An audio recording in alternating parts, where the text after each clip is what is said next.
other gods before me.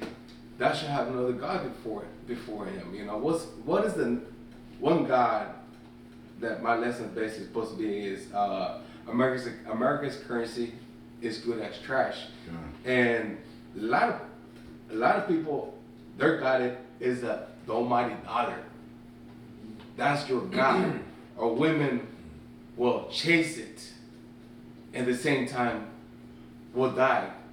It goes for men as well. I guess you could base it on men, but I was wanting to talk something about that.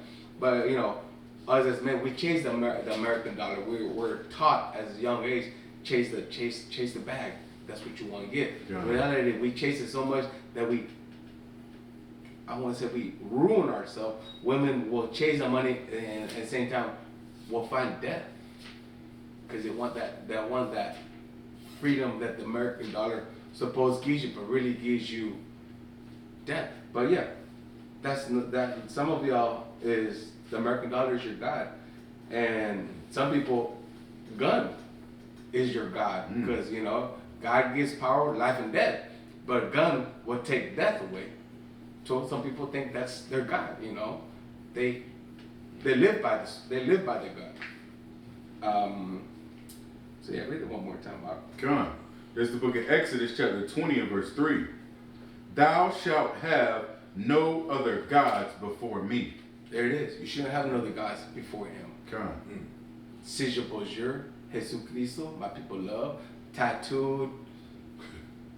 I seen one lady, celebrity, she had a big old dress and she got mad because I guess somebody, I don't know, showing that c'est bonjour on her dress, and she's walking the red carpet with some kind of stairs. Probably, that is not, I mean, that is a God, that's a Caucasian God, but that's not your God. Black, Hispanic, Native American, that's not your God. Your God is a dark, melanated man with woolly hair. That is your God. Now, if this is probably the first time you're hearing about this, is because you've been you've been sleeping all this time. That's why Book of Revelation chapter 13 verse 11 is, wake up of your deep sleep. Right. Come back to your true identity. Now, this is not for everybody. This is just only for the Israel, especially the elect. That's it. So yeah, America's currency is good as trash. That's it. Why you want to worship it? Why you want to live by it? I don't live by it. I mean, we need it. We got no choice. But you know, that's further down the scripture. I want to bring something out. All right, is it on that up? Come on. All right, give me 1 Timothy chapter 6 verse 11. All right, 1 Timothy chapter 6 and verse 10. It says, for the love of money is the root of all evil. For the love of money is root of all evil. I don't know what to add to that, but that scripture right there is self-explanatory. You love money. Money's the root of all evil. Why you wanna make that your God, first of all? But read that again one more time. Come on. This is 1 Timothy chapter 6 and verse 10. For the love of money is the root of all evil, which while some covet after, they have erred from the faith and pierced themselves through with many sorrows. That's also some of these wicked Israelites. They have made their God, they have made their, money, they have made, I'm trying to bring those words together, they have made the American dollar as their God, money. And they have went off from the faith and teach people twisted words that's not correctly according to the Bible. Yeah, he is going to be the kingdom of heaven, but they're not going to be in rulership like they are here. Why? So they can kill us, so they can throw us in dog cages, so they can lynch us? Why we want the heathen above us? No, rulership for the next kingdom is for the 12 tribes of Israel. That's it. What's that second? My brother brings out a lot. Second Esdras, chapter 6, verse 9. For we have the next kingdom. God. But we got to learn to let go of this kingdom we're living in, hell, before you get to the next one. Right. Think about it. How can you want to protect what hates you and expect to be in the kingdom? It just makes no sense. Let me bring that up. Oh, come. Second Esdras chapter 6 and verse 9. For Esau is the end of the world. Esau is the red devil. Go ahead. For Esau is the end of the world, and Jacob is the beginning of it that followeth. Jacob again is the 12 tribes of Israel, so-called black, Hispanic, and Native Americans. What the scripture said, that's Jacob what gets the next kingdom. Come. Simple as that. But you don't read. Go ahead. Whatever you read for it. Oh, we good? Okay, let's move on. Beautiful. I did want to say something though, Come.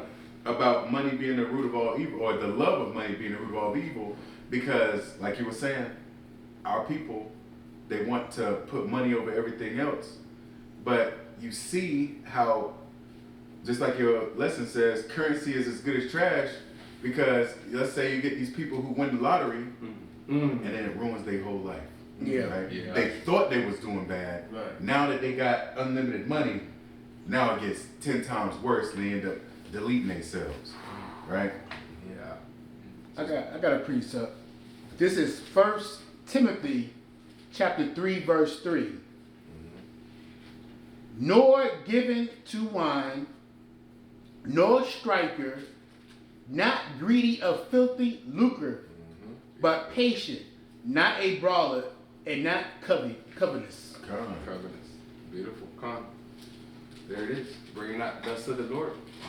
Why does your pastor don't bring these scriptures out when it's time to pass out that tithe offering? He ain't going to. He ain't got to. He's not commanded to be teaching you first of all. But thank you for that precept. And let's go to Deuteronomy chapter 7. And can I add? Go ahead. You know, it's talking about this scripture right here. Talking about what's required to be a bishop, and a bishop is the head of a church. So here you have all these pastors. They technically bishops, Right. and you begging for money, being Yeah. greedy. And greedy is you already have enough to satisfy you, but you want more. So all these pastors are greedy as hell because they have plenty of money, but they want more. Yeah, that's American pastor right there. They're greedy. They're greedy dogs. Beautiful. It's like it, because a lot of these black churches now are grasping onto this prosperity gospel, man. And the only one prospering though is the pastor or the bishop. The people ain't prospering. No. They in Strugglesville. That's true. Hell yeah. True. But the pastor he don't care. No, he don't. Yeah, I mean, no, he doesn't care about you, but he cares about himself. Right. You got the love of money. They love money. Oh, but beautiful guys like that. All right, let's go to Deuteronomy. Thank you, Ak. Let's go to Deuteronomy chapter 6, verse 5. The book of Deuteronomy, chapter 6, and verse 5. And thou shalt love the Most High thy power with all thine heart, and with all thy soul, and with all thy might. Thou shalt love Yahweh with all your heart and all your might. Are you doing that when you go warm up a seat in the church? No, you don't. You don't love him.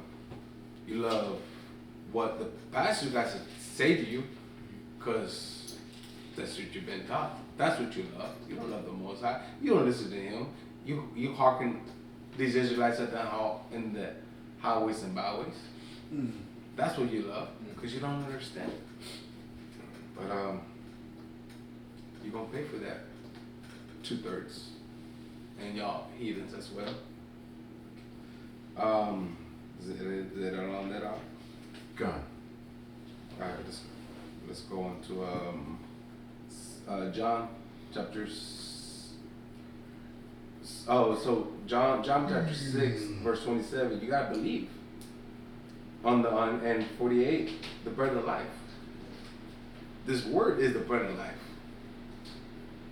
You will never hunger once you come to your true identity of who you really are. You worship the God, your true God of the Bible, like the way He commanded us to do. But you gotta wake up and realize what's really going on, and stop worshiping this American dollar, because it's probably crashed. You ain't heard everything. I believe the stock market crashed a couple weeks ago. I can't quite remember how that happened, but yeah. So the white supremacist dollar is trash for us. Why you want to hang on to it?